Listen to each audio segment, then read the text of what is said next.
Mm, Okay. yeah, I Now we're see ya. back live on the Bama Standard, and we just won't be drawing today because that is what seems like it's breaking is drawing on the screen. So, Yeah, your cousin says she can hear you but can't see you, and I can't see the screen. okay. Now I can. What about now, Monica? Okay. So, right. Even the green dot is out. Yeah, the green dot is we're just going to have to we're just going to All have to right, roll with it today. we'll try to reference numbers best we can. Yeah. Yeah, the drawing's not working, but we got the film, so we'll just have to be pretty descriptive today. Maybe you can see my cursor instead. Yep.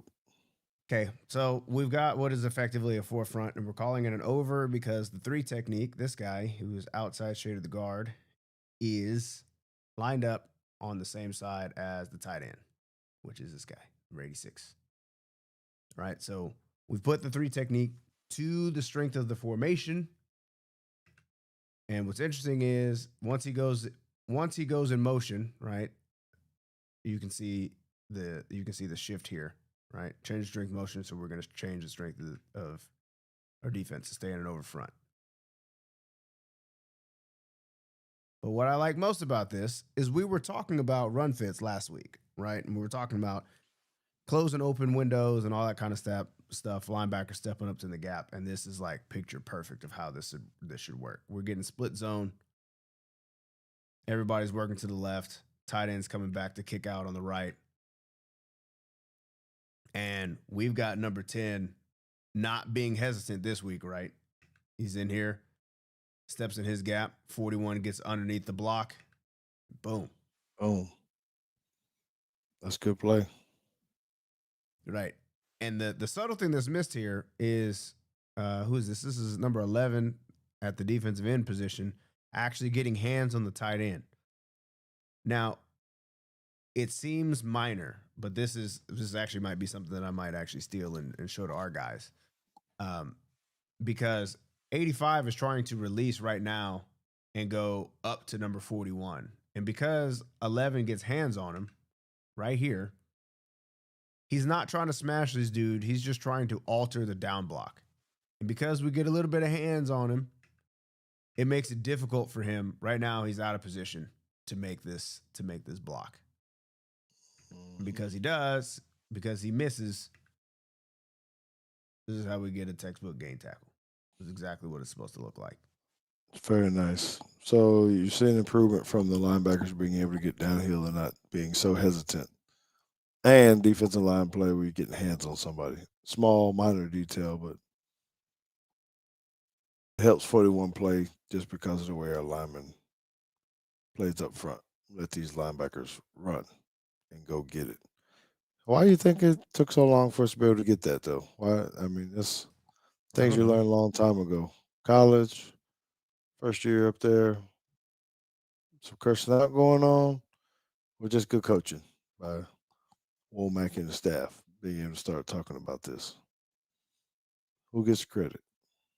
I don't know. It's one of those things where I've listened to a lot of coaches talk about like when they're recruiting, especially at linebackers. Uh, they're always talking about I want to see him defeat a block and like get off of a block. And as you're going through and you're looking at linebackers in high school, especially the good ones, a lot of times you don't ever actually see them defeating blocks, Running around block. right? Because they don't have to, because they're better than everybody. So they're either sniffing it out and they're just avoiding blocks, or they're getting there faster than everybody else. Um, so maybe there's a little bit of that going on before of they're using their hands and things is they know they should be doing it, but they've gotten away with not having to do that um, for a long time. That's a great picture right there. Look at this lineman on his back over here, right at the SEC logo. Yeah. I didn't see what happened, but he's getting a Oh, little. he got trashed. That's what happened. Really? This is what happens Probably when hit D first. linemen are using their hands, locking out. Well, Get out the well, way. well, talk about that right for a second. Very minor again. So he was in a 2-eye at first, Yep, he was in a 2-eye at first, just over to a moves 3. over to the 3, but the guy goes to reach and he attacks the center, right, and not the other guy. So fighting pressure Yeah, essentially. I'm So gonna I'm gonna I'm gonna say that he was based on the other 3 and how they're playing. It seems like he was actually going the wrong direction here. yeah, Look at everybody else. He's going back the other way. all right, I'm good with that. Okay, that's a good play. Okay, so this one here, this I really just put in here because this is more of as we're putting stuff in our own playbook and we're picking stuff out, I'm starting to recognize things that we do that other teams are doing. And this right here really kind of just looks like Finland, which I know that means nothing to our audience, but we're getting a safety blitz here that actually kind of it we get a guy free. We just don't get there. We don't get home fast enough, right? I'm not counting here. I'm not counting Bray as a safety. 18. Right.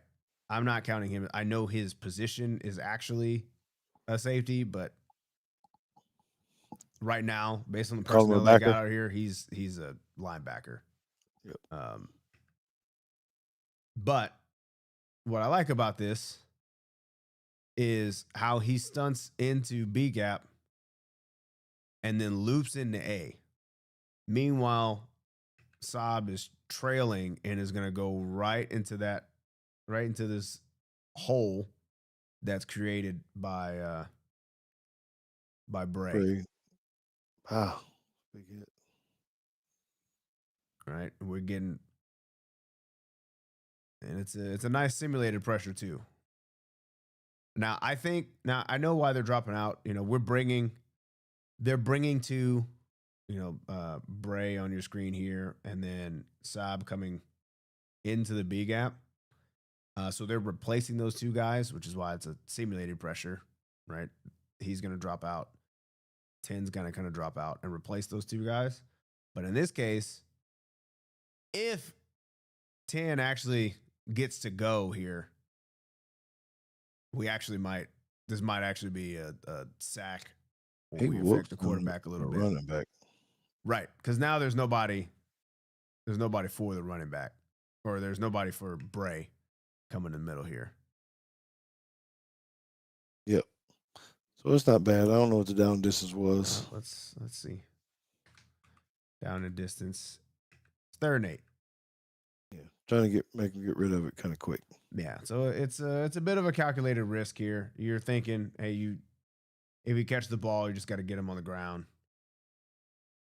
So they do get the conversion, but they're not all, you're not going to get home every single time. Well, and basically he's talking about teach tape too, right? You can do a lot of these things in high school, which we do exactly. So it's when we question. That's a good way to put it. Hey, how do we feel about the defense? The schemes are always kept basically the same. When you go from one level to the next, if you're trying to put high level stuff in, how you get to it, 3-man front, we run out of 4-man front, but essentially everything looks the same. Doesn't matter if you got 2 linemen, 3 linemen.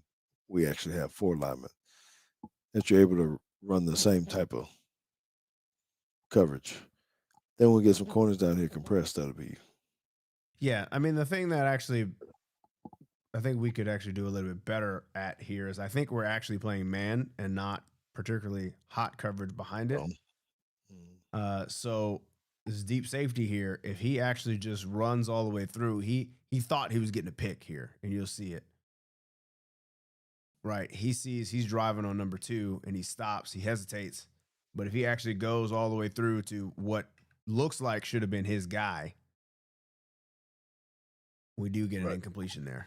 But I think he got a little greedy. I don't know. I think he was getting picked by that other wide receiver coming in there, trying to miss him. So it's okay. We put it on these guys pretty heavily, offensively and defensively. I just think we're the faster, more stronger team. Okay. Okay, here. So this is a tight front or a mint front, depending on which coaching tree you're coming from. We got 2 4 eyes and a nose. So inside shade of the tackle, inside shade of the tackle, head up on the center. We got 3 backers here. And they run a little bit of a stunt here too. Right. Now it gets picked up, and sometimes it does. But the idea when you're doing these things, right, you're not always trying to get a guy free. That should be relatively hard to do, but you can get one-on-ones and take your chances and say one of our guys is going to beat one of your guys. Yep, didn't particularly happen here, but very tight coverage. Right.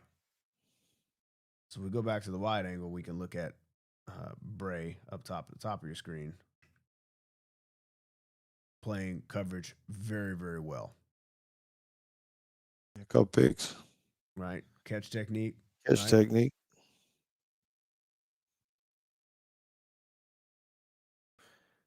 I like the catch technique where you're just kind of sitting there and you let them run into you. The rules are a little bit different in college than the pros. This is not a penalty. In the pros, it would have been. Right? Jamming the guy downfield. But I mean, because he catches them at about 7, which they will definitely call that in the league. But essentially, when we're talking about catch technique, and for your DBs that are talking about this, and we're still trying to get our guys to understand this, is you're not backpedaling very, very fast out of here. Again, you got to know down and distance and what's going on. You're trying to get to the sticks, and you're catching. You're trying to get your hands on this guy, disrupt his route a little bit. You're opening up just a tiny bit. So he's trying to stick him with that left hand, and got pretty damn good vision here to be able to see the quarterback throw this ball. That's what grade is this guy in? It's pretty good. What year is he? Junior? I don't know. Don't make me lie. I don't know. Mm-hmm. So someone can tell us, but it's a pretty doggone good play by him, at this down and distance as well. So this is the last one for defense here. This is just another stunt that they have. This is a 5, 0, and a 9, essentially. Should have looked at the down and distance here. What is it? Use your cursor for that. With 5 zeros and 5 out here, outside shade of the tackle. 0, head up on the center. Calling this, we're gonna call it a wide 9. A 9 would be outside of the tight end. So if you can imagine that there would be an extra person right here, he's outside of that. He's not a 5 because he's not shaded on the tackle. He's way out here. Yep, and this is always interesting because as the quarterback, you're trying to figure out who's coming out of them other 3 guys standing up back there.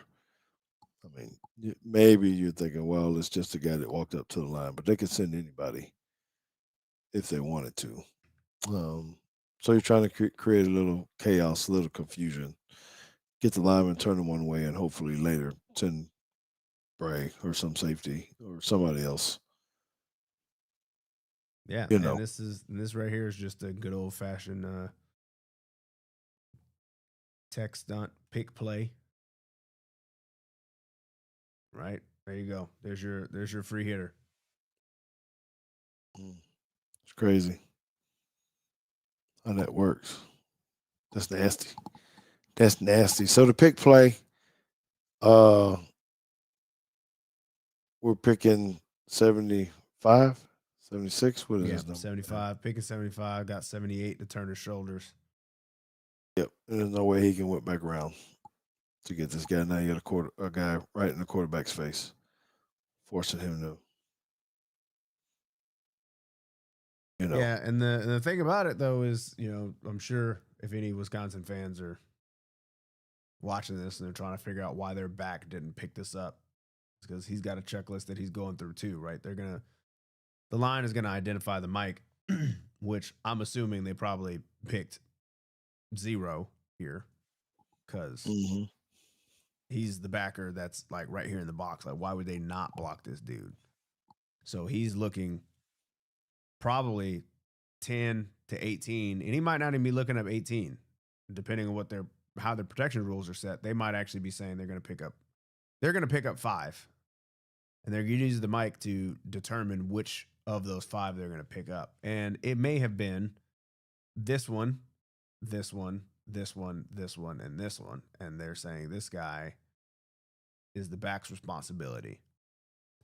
And then the back might scan back to 18 or to a safety or whoever and say block most dangerous. But the offense is looking at this and saying this is essentially 4 down linemen. And he's not looking for this. Yep. You try to get a little chip, but it don't matter. I love the way you pausing these things. Look at the quarterback. Yep. Yeah, it looks like a little meme, something. Okay. All right. A little bit of offense. So the ugly. Look at that wide receiver. I'm still trying to figure out. Now he had a tremendous game. Ty Simpson, I'm talking about, just right there. I mean, that's a touchdown. And he already had. It looks like he's looking that way. I know he's looking at the guy at the 50. I think he's just trying to get to the sticks and get the first down. I'm going to assume it's something in short. Let's see. It's 4th down, 2 to go. So yeah, he is definitely not looking at that ball. That is not in his read right now. No. So you got to put those in account too. People are like, man, how did he miss this guy? And he's wide open because he's looking for the guy to just get the first down. But the backers jumped up on our guy sitting directly in the middle of the field. I think that's who he's looking at. And then he goes back. He's just looking for people at sticks. But, geez. So, when we're talking about those split second decisions, right now he's going to that curl. Is that a curl? At the middle, right at the top of the A. But he could have easily thrown it for a house call. Then you got an extra defender with the official being in the way. So don't get mad at Ty for that. That wasn't his read. That probably wasn't a read at all for him. Even though the receivers down there going like, "Hey, I'm wide open," but he probably that's a ball that you're looking for when it's like 1st and 10, right? 1st and 10, you take a glance at that. 4th and 2, not so much. Or if you game planning them, and they're going to jump up on this stuff and telling them to look deep, and I don't think that's the case. So, maybe we could call that a bad play, but not really. All right. So the next one, I think third 9. You want the wide on this? Yeah.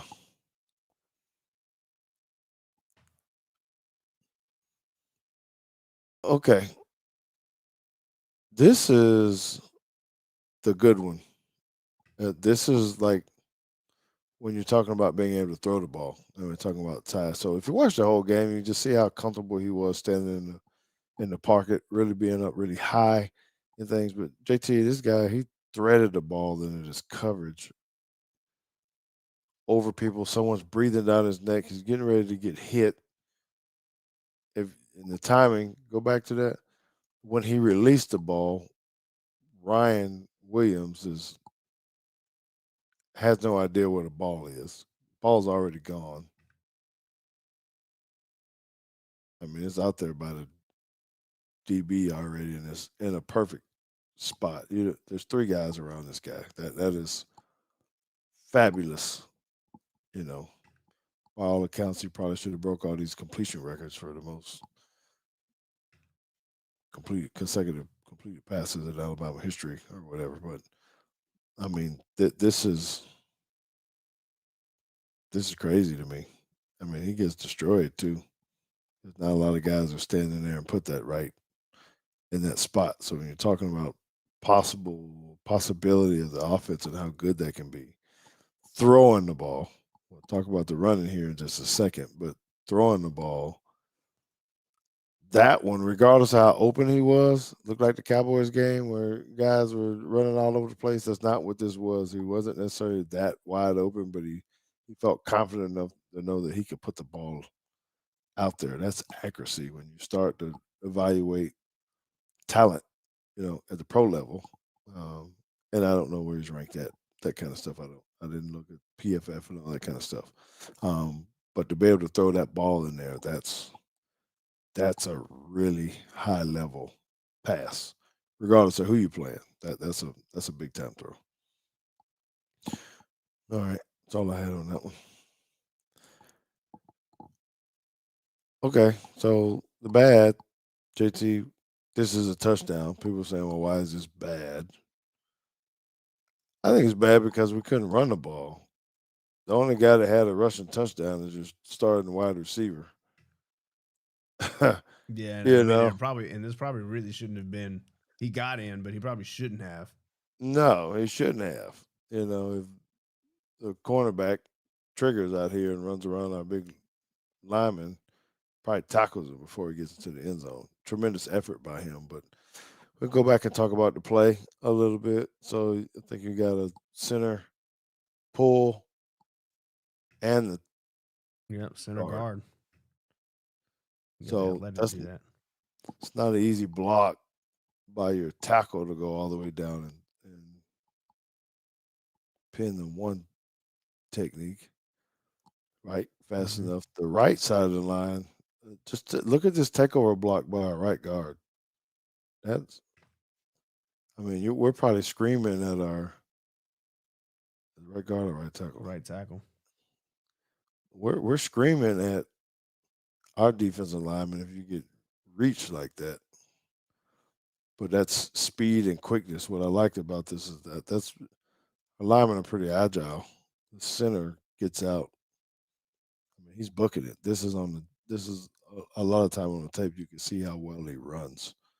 And then you just see how fast the first steps are by all the guys up front. It's pretty solid. You got a running back that's blocking the defensive end on the left. Yep. I mean, they're asking him to do some pretty tough things, but still, my whole point of this was okay. It's a great play, but you end up with 70 yards rushing, 300 something passing, or whatever it was. Okay, it's a big win, but if we don't figure out a way to run the ball, there's going to be I think I saw Ephraim say something about they had a pretty good run defense. They did, but imagine how this is going to be if you're playing against someone else, who maybe has a better secondary as well. If you can't run the ball, Mm-hmm. um, and if they start to shut your pass down a little bit, it can make for some long games. So I'm interested to see how we develop this run game. Is it just our running backs? Is there something going up front? Do we miss jam that much? I don't know how fast we are. And we felt like we need to put, um, a wide receiver back there just to get some speed around the edge. I think that would make you feel some kind of way if you're a running back. That, hey, Yeah, you can't. They're trusting other guys to do that. yes. I mean, so that's a concern for me because it don't seem like we've been that explosive in any of the games with our running backs. They're good running backs, got it, but it just looks as physical as we're being up front some of the time anyway. Just don't seem like we have that extra gear. Um, yeah, I hear what you're saying. Stacey says it looks like Grubb doesn't want to run the ball. I think when you throw the ball for 400 yards, it's easy to get away from the run. And when you're up by how, how much were we up before they even started? before they even scored. I mean, it was over, right?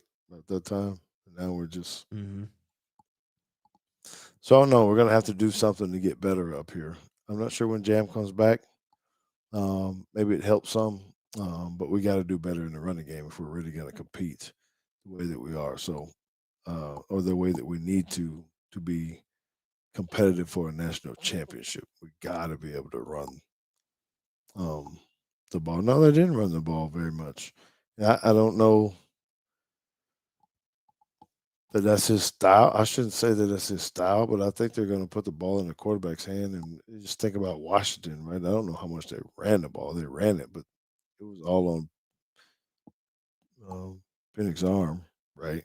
Most of the time, I think.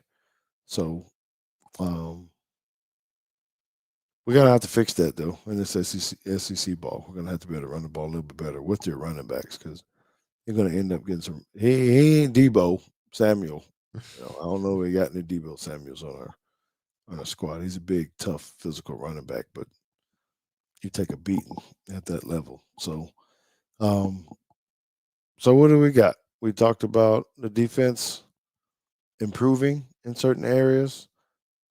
I think that was I don't know. Maybe they can put it in the chat. Are people still wanting to fire Womack?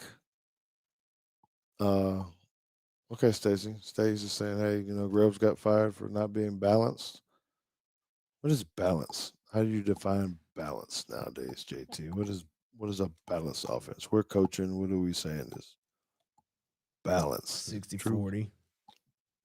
I mean, it ain't 50-50 no more. 60-40 is about normal.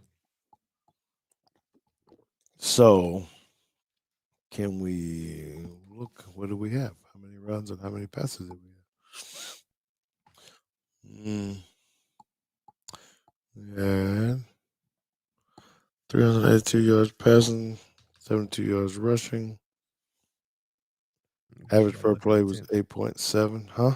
I guess you got to just look at attempts versus Mm-hmm. 6, 13, 14, 15, 16, 17, 22 carries. 2. Well, I don't know.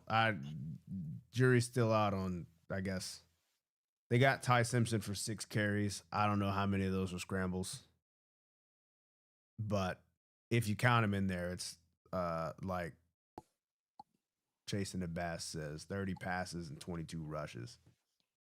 That's yeah.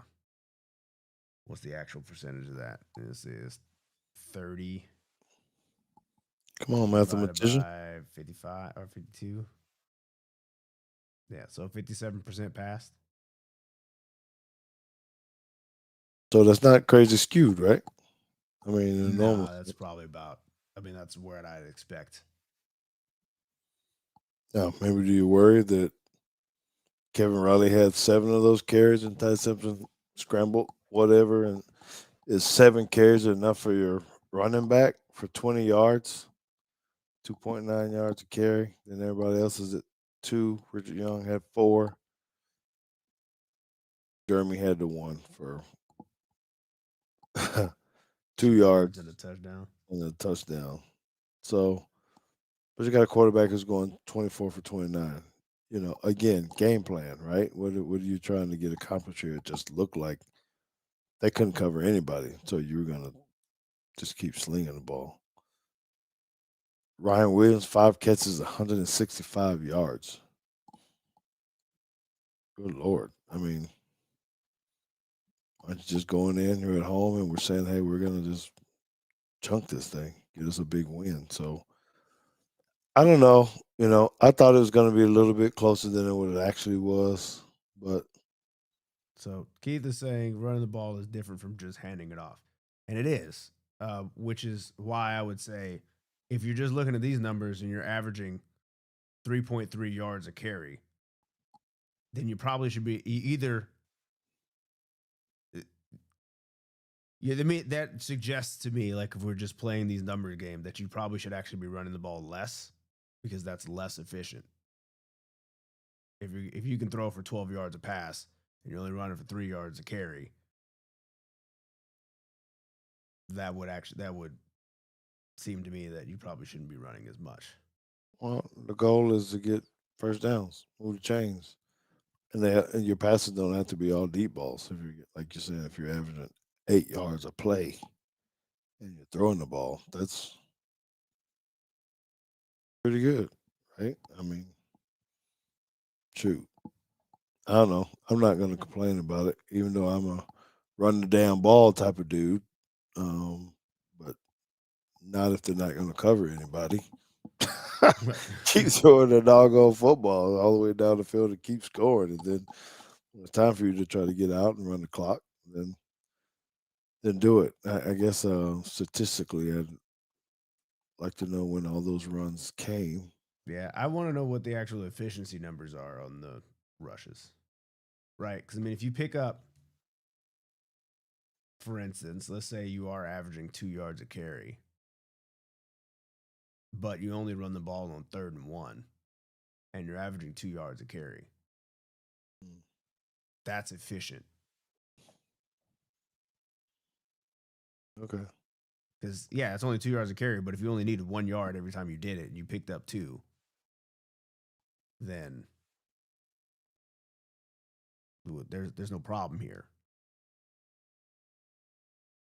right? Nobody is sitting here saying that the Eagles tush push isn't an efficient run, right? It's all Right. you're averaging 1 yard or maybe even 6 inches, but you only needed five. So I mean, it was over at halftime. I didn't know how many passes they were going to end up throwing, and how if how much you're trying to do. So I'm not mad at it. Yeah, I'm seeing what happens when someone starts to shut down your passing game. Yes, you got to be able to run the ball and try to create something where you can have some play action. But going into the game, like I said, JT and I are sitting here coaching, and maybe you want to tell the story about if it ain't broke, don't fix it kind of thing. How you can outthink yourself a little bit as coordinator since you are a defensive coordinator.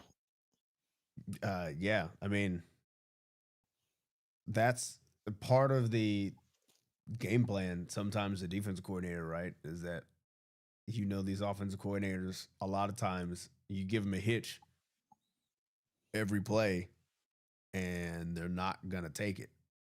They don't want to just take a hitch all the way down the field. They want to get cute and try to throw a bomb on you at some point, when you can just take these hitches and outs and pick up 5 yards and keep going. But I mean, we didn't change much on defense at all. I think I should have looked at it. I hadn't entered the calls yet, but I think we might have actually called something different 3 times. 3 times. We had 56 plays. I think someone influenced you on that. To do something different other than me telling you to blitz the one time. But Yeah, that was one time. The other time was when they got down inside the 5. And then I think one was another just obvious passing situation. yeah, towards the end. But I don't know. Yeah, we are entering SEC play, Stacy, and I think that we're gonna have to. I mean, we got to man up. What I like now, what I was afraid of before, is how physical we were.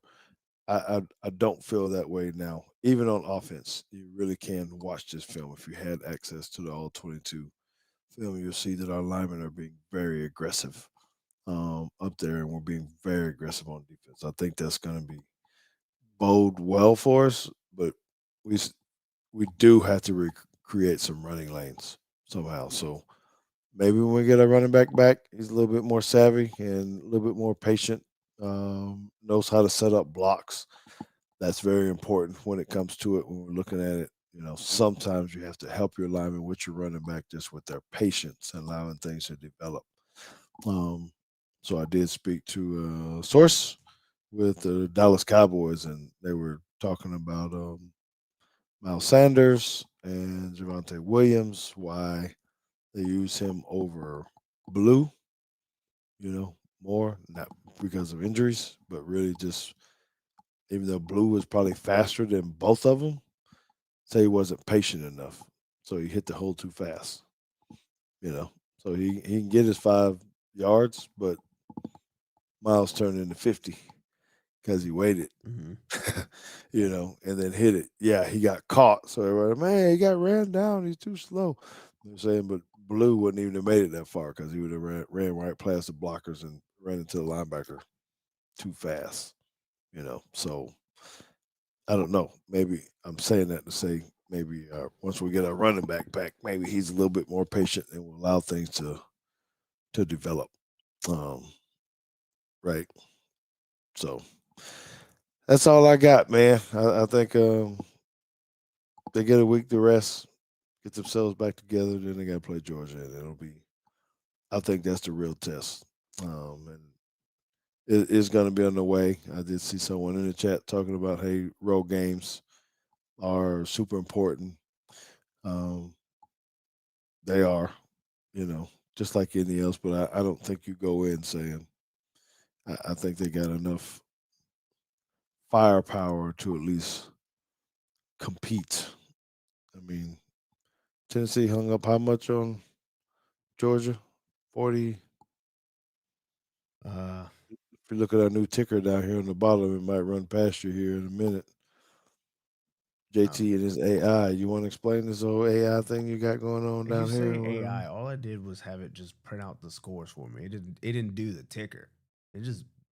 It just went and got me the scores, so I didn't have to type it. Cause What do you mean? If you didn't have to type it, it did all the work. What do you mean? You say uh, whatever AI source that you use, pull up all the Division 1 football games on Thursday, Friday, Saturday. yeah, I said, I told it to give me all the scores of the top 25 teams from this Saturday, and then it gave me all the scores, and then I said, okay, but print it out like this. And I said team, score, dash, team, and then an F for final.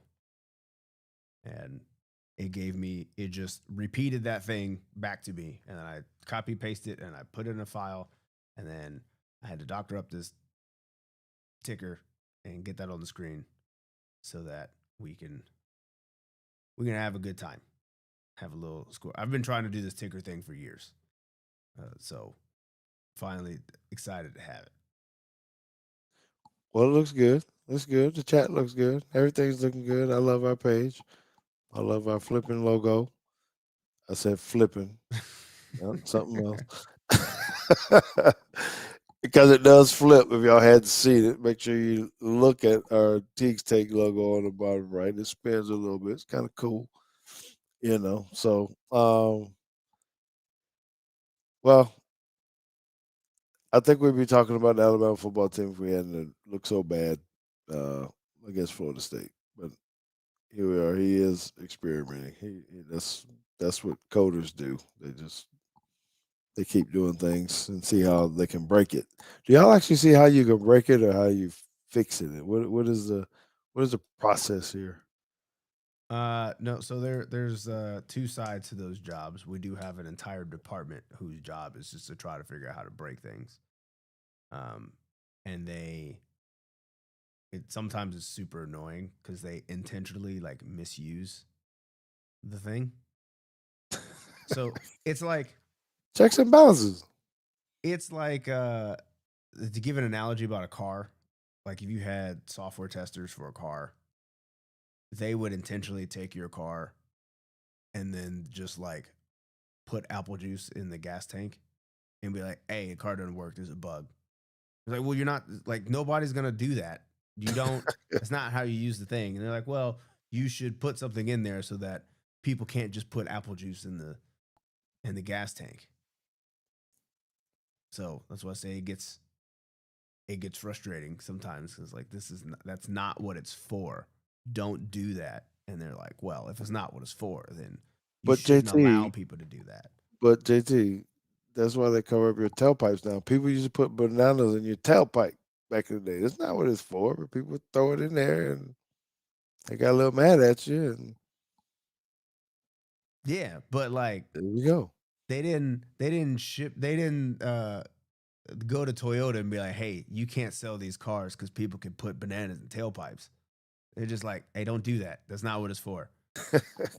People siphon gas, which is nasty, by the way. How do you, who invented that thing? I need some gas. How broke did you have to be to go To suck to some use gas some out of the hose? And you just gotta get it started. You don't have to suck on it the whole time. You just gotta get it going. that's awful. Well, all right. Well, here we go. Um, oh yeah, it ain't theme music because that's a goodbye music. So we had a good one, man. We got to get to work early in the morning. We got more film. We got Green Hill this weekend, and we need to keep it rolling over at JP2. Just like Alabama has to keep things rolling as we get ready for those Georgia Bulldogs in a couple weeks. So y'all stay tuned. Follow us at Teague's Take. Hit those likes at Bama Standard. And you know what? We're going to see y'all. Are we going to do a show next week? We'll figure it out. We'll come on next week. Maybe we'll show y'all some stuff. Let us know what you want to see, and we'll talk to you later. Peace out.